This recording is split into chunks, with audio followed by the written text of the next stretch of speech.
അസ്സലാമു അലൈക്കും. എൻ്റെ പേര് മുഹമ്മദ് സാലിം. ഞാൻ പടപ്പറമ്പിൽ നിന്നാണ് വരുന്നത്. എനിക്ക് ചോദിക്കാനുള്ളത് കൂടുതൽ യുക്തിപരമായ മറുപടി കിട്ടാൻ വേണ്ടിയാണ് ചോദിക്കുന്നത്. നമ്മുടെ പ്രധാനപ്പെട്ട വിഷയം മതം മനുഷ്യ നന്മക്ക് എന്നാണല്ലോ. അപ്പോൾ തുടക്കത്തിലെ സാറ് പറഞ്ഞു മനുഷ്യന്, അത് മുസ്ലിം ഹിന്ദു എന്നോ മതമുള്ളവനെന്നോ ഇല്ലാത്തവനെന്നോ ഇല്ലാതെ തന്നെ ബുദ്ധി എന്നൊരു സവിശേഷത ഉണ്ട്. അതുകൊണ്ട് നന്മയും തിന്മയും വിവേചിച്ചറിയാൻ പറ്റും. അപ്പോൾ പിന്നെ അവിടെ മനുഷ്യ നന്മക്ക് മതത്തിൻ്റെ ആവശ്യം വരുന്നുണ്ടോ? പിന്നെ അതിനോട് ചേർത്ത് ചോദിക്കാനുള്ളത്, ഇപ്പോൾ ഇനിയിപ്പോൾ നമ്മളെ സെമിറ്റിക് മതങ്ങളിലൊക്കെ പറയുന്ന നിയമങ്ങളൊക്കെ വളരെ മാതൃകാപരമാണ്, സാമൂഹിക നിയമങ്ങളൊക്കെ. അപ്പോൾ അതൊക്കെ പാട് ഉൾപ്പെടുത്തിയിട്ട് മതം എന്നല്ലാതെ വേറൊരു ഗ്രൂപ്പ്, ഒരു സെക്യുലർ ഗ്രൂപ്പ്, ഒരു ഗവൺമെൻറ് ഇതൊക്കെ പാലിച്ചുകൊണ്ടും ഒരു ഭരണം നടത്തുകയാണെങ്കിൽ അതിൻ്റെയൊക്കെ ഒരു ഉപകാരം കിട്ടുമല്ലോ അപ്പോഴും. പിന്നെ ചോദിക്കാനുള്ളത്, ഇപ്പോൾ നമുക്ക് അതിൻ്റെ ഒരു ഉപോത്ബലകമായിട്ട് ചോദിക്കുകയാണ്. അതിൻ്റെ വിശദീകരണത്തിന് ശേഷം അവസരം തരാവുന്നതാണ്. ഇത് ചോദ്യമല്ല, ഇതിനോട് ആഡ് ചെയ്യാണ്. എന്താണെന്ന് വെച്ചാൽ ഇപ്പോൾ നമ്മൾ ലോകത്ത് ഏറ്റവും കൂടുതൽ ജീവിത സംതൃപ്തിയുള്ള രാജ്യങ്ങൾ എടുത്തു നോക്കുമ്പോൾ അതിൽ സെക്യുലർ ഭരണകൂടങ്ങൾ ഭരിക്കുന്ന ഡെൻമാർക്ക് അല്ലെങ്കിൽ ജനീവ, സ്വിറ്റ്സർലാൻഡ് ഇവരൊക്കെയാണ് മുന്നിൽ നിൽക്കുന്നത്. ശരിക്കും പറഞ്ഞാൽ നമ്മുടെ മുസ്ലിം രാഷ്ട്രങ്ങളൊക്കെ വളരെ ബാക്കിലാണ്.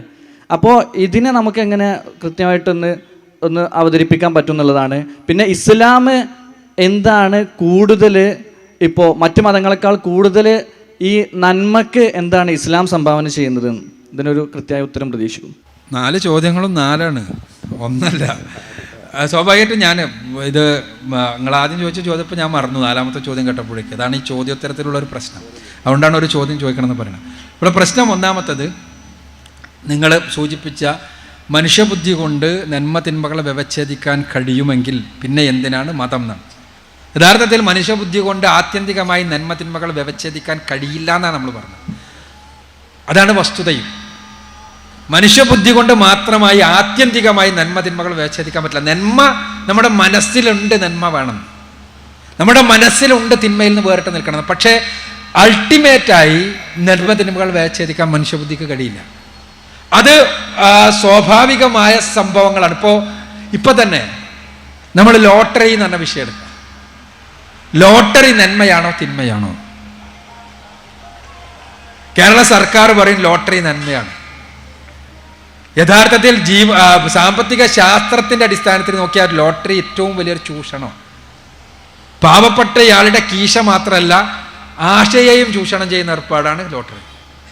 ആളുകളെ ഒരു തരത്തിലുള്ള അത്യാഗ്രഹം ഉണ്ടാക്കിയിട്ട് അവരെ ചൂഷണം ചെയ്യാണ് ലോട്ടറി ചെയ്യണത്. അത് നമ്മൾ തന്നെ സർക്കാർ തന്നെ പറയും പ്രൈവറ്റ് ലോട്ടറി തെറ്റാണ്. അതേസമയം ഗവൺമെന്റ് ഇതേ ചൂഷണം ചെയ്യുകയാണെങ്കിൽ കുഴപ്പമില്ല. അപ്പൊ എന്താണ് ഇവിടെ ശരി? ഞാൻ സാധാരണ പറയാറുണ്ട്, ഒരു കോടതിയിൽ വന്ന ഒരു കേസ്, അത് നമുക്ക് മനസ്സിലാകാൻ വേണ്ടി പറയുന്നതാണ്. കോടതിയിൽ വന്ന കേസ് എന്ന് പറഞ്ഞാൽ ഒരു പെൺകുട്ടിയോട് വയസ്സായ മാതാപിതാക്കൾ ആവശ്യപ്പെടുന്നതാണ്. മാതാപിതാക്കളാണ് കോടതിയിൽ സമീപിച്ചിട്ടുള്ളത്. വിഷയം ഇതാണ്, അവർക്ക് ആകെ ഒരു മകനുള്ളായിരുന്നു, അവർക്ക് ഇഷ്ടം പോലെ സ്വത്തുണ്ട്, ആകെ ഒരേ ഒരു മകൻ. ആ മകനെ എല്ലാ നിലക്കും ഉയർന്ന വിദ്യാഭ്യാസം കാര്യങ്ങളെല്ലാം കിടത്ത് അവർ വളർത്തി, കല്യാണം കഴിപ്പിച്ചു. 2 വർഷം കഴിഞ്ഞു, നല്ല ദാമ്പത്യ ജീവിതത്തിൽ ഇവൾ ഗർഭിണിയായി. 3 മാസം ആകുന്നതിന് മുൻപ് ഈ പയ്യൻ ഒരു ആക്സിഡന്റിൽ മരണപ്പെട്ടു കഴിഞ്ഞു. മരണപ്പെട്ടപ്പോൾ ഈ വൃദ്ധരായ മാതാപിതാക്കൾക്ക് ആകെയുള്ള ഒരു പ്രതീക്ഷ അവരുടെ മരുമകളുടെ വയറ്റിൽ വളർന്ന കുഞ്ഞാണ്. ഇവൾ ഇതിനെ അലസിപ്പിക്കാൻ പോകുന്നു. സ്വാഭാവികമാണ് അവളുടെ ആഗ്രഹം. അവൾക്ക് ഇനി അച്ഛനില്ലാത്തൊരു കുഞ്ഞിന് ജന്മം നൽകേണ്ടതില്ല എന്ന് അവൾ തീരുമാനിച്ചു. ആ അച്ഛനില്ലാത്ത കുഞ്ഞിന് ജന്മം നൽകേണ്ടതില്ല എന്നുള്ള തീരുമാനം മാത്രമല്ല, അവൾക്കും ഇനിയൊരു വിവാഹ മാർക്കറ്റിൽ, ഇന്ത്യൻ്റെ ഒരു അവസ്ഥയിൽ വിവാഹ മാർക്കറ്റിൽ അവൾക്ക് എന്തെങ്കിലും സ്ഥാനം ലഭിക്കണമെങ്കിൽ ആ കുഞ്ഞ് ജനിച്ചു കഴിഞ്ഞാൽ ഉണ്ടാവില്ല. അപ്പോൾ അവൾ അലസിപ്പിക്കാൻ തീരുമാനിച്ചു. കോടതിയിൽ മാതാപിതാക്കളെ സമീപിച്ചിട്ടുള്ളത്, ഞങ്ങളുടെ മരുമകൾക്ക് എന്തു വേണമെങ്കിലും ഞങ്ങൾ കൊടുക്കാം, ഞങ്ങളുടെ പേരക്കുട്ടിയെ ഒന്ന് പ്രസവിക്കാൻ അവളോട് കോടതി പറയണമെന്നുണ്ട്. ഏത് പക്ഷത്താ ശരി? മാനവികതയുടെ വീക്ഷണത്തിൽ എന്താണ് ധർമ്മം? അവിടെ ആ പെൺകുട്ടിയുടെ വീക്ഷണത്തിൽ അവൾ പറയുന്നത് ശരിയാണ്. ഈ മാതാപിതാക്കളുടെ വീക്ഷണത്തിൽ അവർ പറയുന്നത് വലിയ ശരിയാണ്. അവിടെയാണ് ഇങ്ങനെ ഇത് തന്നെയാണ് ജീവിതത്തിൽ എല്ലായിടത്തും. അപ്പോൾ വ്യഭിചാരം തെറ്റാണ്, മതവീക്ഷണത്തിൽ. എന്നാൽ ഇന്ത്യയുടെ സുപ്രീം കോടതിയുടെ വീക്ഷണത്തിൽ വ്യഭിചാരം കുഴപ്പമൊന്നുമില്ല. ഇന്ത്യയുടെ സുപ്രീം കോടതിയുടെ വീക്ഷണത്തിൽ മാത്രമല്ല, അത് സ്വാഭാവികമായിട്ട് ഇന്ത്യയുടെ നിയമമാണ് ഇപ്പോഴത്തെ. ഒരു ഭർത്താവ് വീട്ടിലേക്ക് കയറി വരുമ്പോൾ അയാളുടെ കിടപ്പറയിൽ വെച്ച് സ്വന്തം ഭാര്യയെ മറ്റുള്ള രമിക്കുന്നു. ഇത് കാണുന്ന സമയത്ത് ഇയാൾക്ക് ദേഷ്യം പിടിച്ചിട്ട് അയാളെയോ ഭാര്യയെയോ ആക്രമിക്കുന്നു. ഈ ആക്രമിച്ചത് തെറ്റാണ്, അവർ രണ്ടുപേരും ചെയ്തത് തെറ്റല്ല. ആണ് നമ്മുടെ നാട്ടിലെ ഇപ്പോഴത്തെ വിധി, ഇപ്പോഴത്തെ നിയമം ആണ് സത്യം. ഈ ഇയാൾ ആക്രമിച്ചു പോയാൽ അതിനെതിരെ ഇവർക്ക് രണ്ടാക്കും കേസ് കൊടുക്കാം. പക്ഷെ ഇവർ ഈ ചെയ്തതിനെതിരെ ഇയാൾക്ക് നിയമ നടപടികൾക്ക് പോകാൻ പറ്റില്ല. അപ്പോൾ ഞാൻ പറഞ്ഞു വരുന്നത് ഇതാണ്, അതിൽ ശരി തെറ്റെന്താണ്? ഇപ്പോ തന്നെ പിന്നെ ഇൻസെസ്റ്റ് എന്ന് പറഞ്ഞാൽ അഗമ്യഗമനം, മാതാപിതാക്കൾ മക്കളുമായി ബന്ധപ്പെടുന്നത്, മക്കൾ പരസ്പരം ബന്ധപ്പെടുന്ന, സഹോദരി സഹോദരന്മാർ ബന്ധപ്പെടുന്ന, അതാണ് ഇൻസെസ്റ്റ് എന്ന് പറയുന്നത്. ഇൻസെസ്റ്റ് ഒരുവിധം നാടുകളിലെല്ലാം നിയമപരമായി, പുരോഗമിച്ച നാടുകളിൽ തന്നെ നിയമപരമായി തെറ്റാണ്. പക്ഷേ ഡെൻമാർക്കിൽ ഇൻസെസ്റ്റിനെതിരെയുള്ള നിയമം നീക്കണമെന്ന് പറഞ്ഞ് അവിടുത്തെ യുവജന സംഘടനകൾ പ്രക്ഷോഭത്തിന് ഇറങ്ങിയിട്ടുണ്ട്. എന്തുകൊണ്ടാണ് നിയമം വേണമെന്നാണ് ചോദിക്കുന്നത്. അതേപോലെ തന്നെ മൃഗരതി,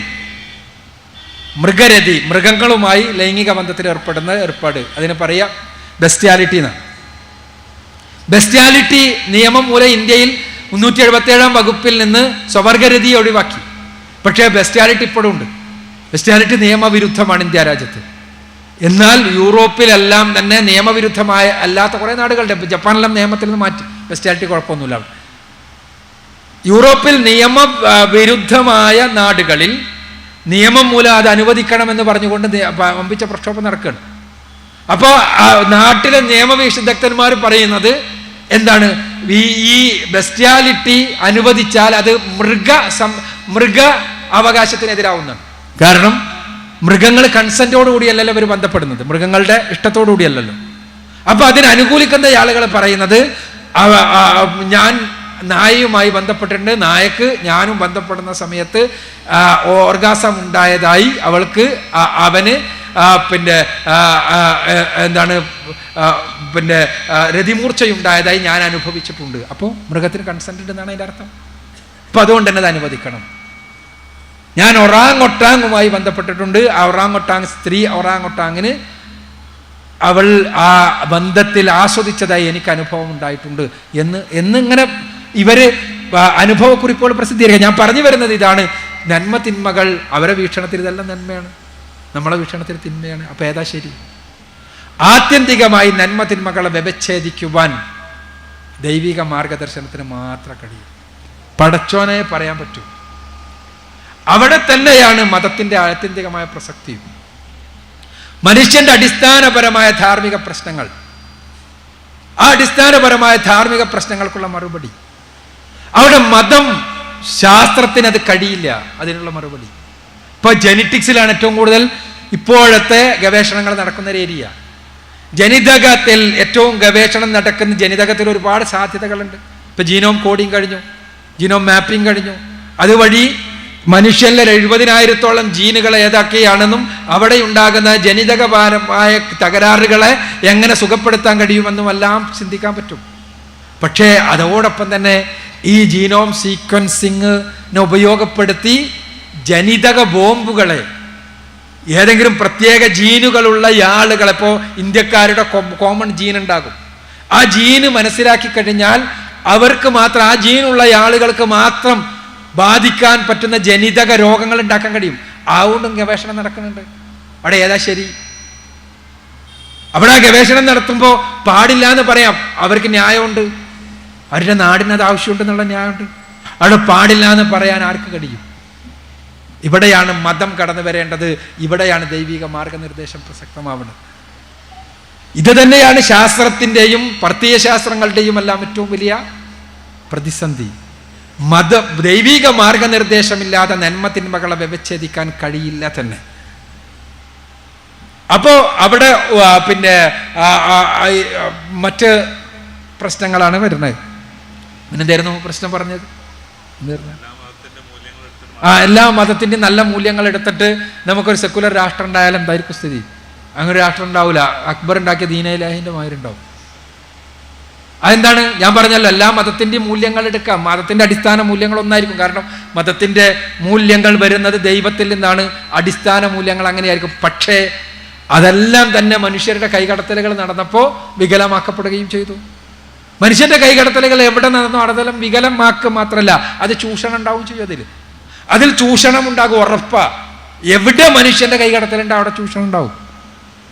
അവിടെ ഇവിടെ ഇപ്പോൾ പറഞ്ഞല്ലോ, സ്വത്തവകാശത്തിൻ്റെ പ്രശ്നം പറഞ്ഞല്ലോ. ഈ സ്വത്തവകാശത്തിന്റെ പ്രശ്നത്തിലെല്ലാം എന്താണ്? ആത്യന്തികമായി പെണ്ണിനെ ചൂഷണം ചെയ്യാൻ വേണ്ടിയാണ്. പെണ്ണ് ഒരേപോലെയാണ്, നീ ആണിനെ പോലെയാണ്, ആണിനെ പോലെയാണ്, ആണിനെ പോലെയാണെന്ന് പറഞ്ഞുണ്ടാക്കണത്. നിനക്കും അതേ സ്വത്ത് കിട്ടണം, നീ അതേ സ്വത്ത് സമ്പാദിക്കണം. അടുത്ത വാർക്കാതാ, നീ അതേപോലെ സ്വത്ത് സമ്പാദിക്കണം, എങ്കിലേ നിനക്ക് പേഴ്സണാലിറ്റി ഉള്ളൂ. ഇത് പറഞ്ഞുണ്ടാക്കും. അതെന്താ? പെണ്ണിന്റെ അടിസ്ഥാനപരമായ അവളുടെ സ്ട്രെങ്ത് അതിനെ ഇടിച്ചു താഴ്ത്തുകയാണ്. അവളുടെ സ്ട്രെങ്ത് എന്താണ്? മദർഹുഡാണ് അവളുടെ സ്ട്രെങ്ത്. അവിടെ സംഭവിക്കണത് എന്താ? ആണിന് പെണ്ണിനോട് പറയാം, എന്താ നീയും സ്വത്ത് ഉണ്ടാക്കണം, എന്നാലും നീ ഉഷാറാവൂ. നീ സ്വത്ത് സമ്പാദിക്കണം, എന്തായാലും നീ ഉഷാറാവൂ. നീ എങ്കിലാണ് നിനക്ക് വ്യക്തിത്വം ഉണ്ടാവുള്ളൂ.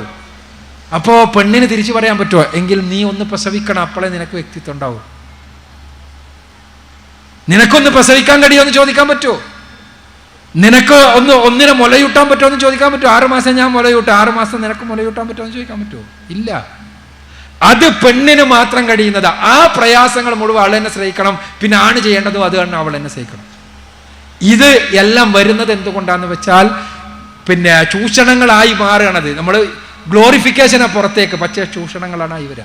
അപ്പൊ അങ്ങനെ ഒന്നിച്ചു കൂട്ടിയിട്ട് ഒരു ഇതുണ്ടാക്കാൻ കഴിയില്ല. പിന്നെ ഏറ്റവും അവസാനത്തെ ചോദ്യം എന്താണ്? അവിടെയുള്ള ആളുകൾക്ക്, അവിടെ ഡെൻമാർക്കിലുള്ള ആളുകൾക്കാണ് ഭയങ്കര സുഖം എന്നാണ്. സത്യത്തിൽ ഇതെന്താണെന്നറിയോ? ഇത് ഭൗതികവാദികൾ പടച്ചു വിടുന്ന വലിയൊരു കളവാണ്.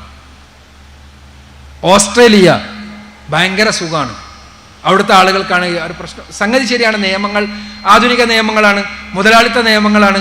മുതലാളിത്ത നിയമങ്ങൾ, ഓസ്ട്രേലിയ ഒരു പുതിയ നാടാ. ആ നിലക്ക് അവിടുത്തെ സമ്പത്ത് അവിടെ ഇഷ്ടം പോലെ ഉണ്ട്.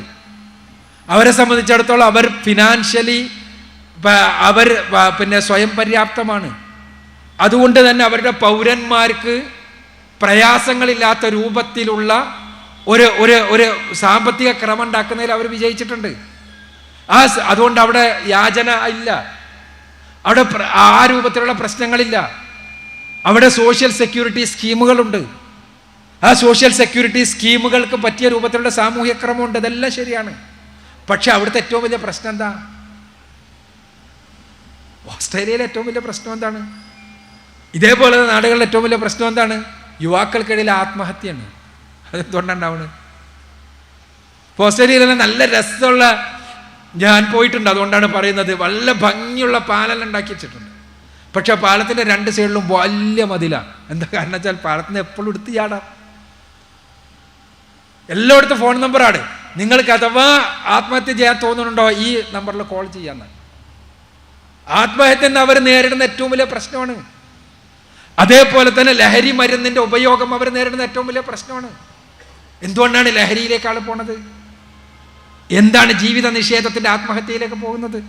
ഇതാണോ ജീവിത സുഖം? അതാണെങ്കിൽ ശരിയാണ്, അവർക്ക് ഭയങ്കര സുഖമാണ്. എന്താണ്? അവർക്ക് സോഷ്യൽ സെക്യൂരിറ്റി സ്കീമുകളുണ്ട്. സോഷ്യൽ സെക്യൂരിറ്റി സ്കീം എന്ന് പറഞ്ഞാൽ അവർ പിന്നെ എല്ലാ സമയത്തും ജീവിക്കാൻ എന്നുള്ള രൂപത്തിൽ പ്രയാസപ്പെടേണ്ട കാര്യമില്ല. പക്ഷെ അതെല്ലാം ഉണ്ടായിട്ടും ജീവിത നിഷേധത്തിലേക്ക് അവർ പോകുന്നു. അതെല്ലാം ഉണ്ടായിട്ടും അവർക്ക് പിന്നെ ലഹരി മരുന്നുകളിലേക്ക് പോകുന്നു.